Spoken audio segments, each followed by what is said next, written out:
Ito naman ay isang katanungan galing kay Faye. Kinasal siya sa kanyang naiwang asawa ng kanyang pinsan.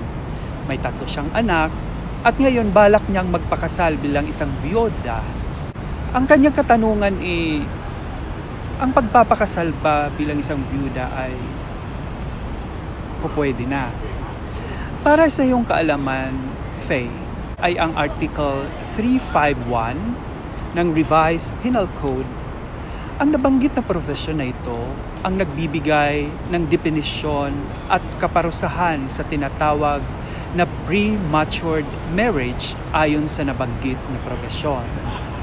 Ayon sa Article 351, prematured marriage, any widow who shall marry within 301 days from the death of her husband or before having delivered, if she shall have been pregnant at the time of his death, shall be punished by arresto mayor and a fine of not exceeding 500 pesos. The same penalty shall be imposed upon any woman whose marriage shall have been annulled or dissolved if she shall marry before her delivery or before the expiration of the said period of 301 day after the legal separation.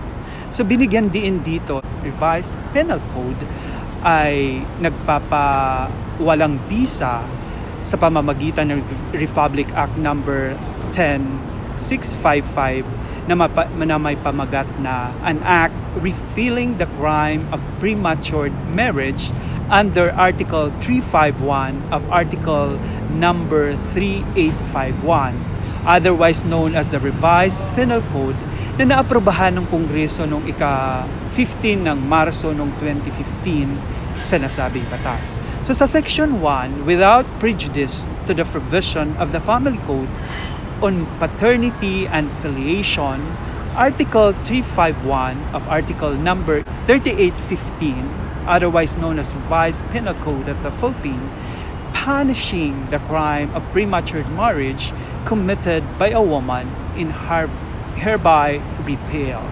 So binigyan dito, Faye, ng diin ng batas na sa makatuwid sapagkat walang bisa muna ang provision ng batas na nagpaparusa sa muling pagpapakasal ng isang babaeng namatayan na ng asawa sa loob ng 301 days mula nung pumanaw ang kanyang asawa. Walang batas na nilalabag ang asawa ng namatay ng pinsan kahit na siya ay magpakasal muli.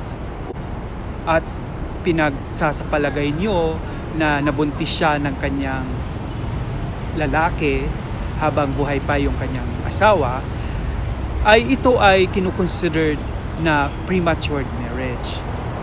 Yung 301 days na-accomplish na niya, so ligtas na siya doon sa batas na yun. So, pwede na siyang magpakasal, Faye. Pwede na.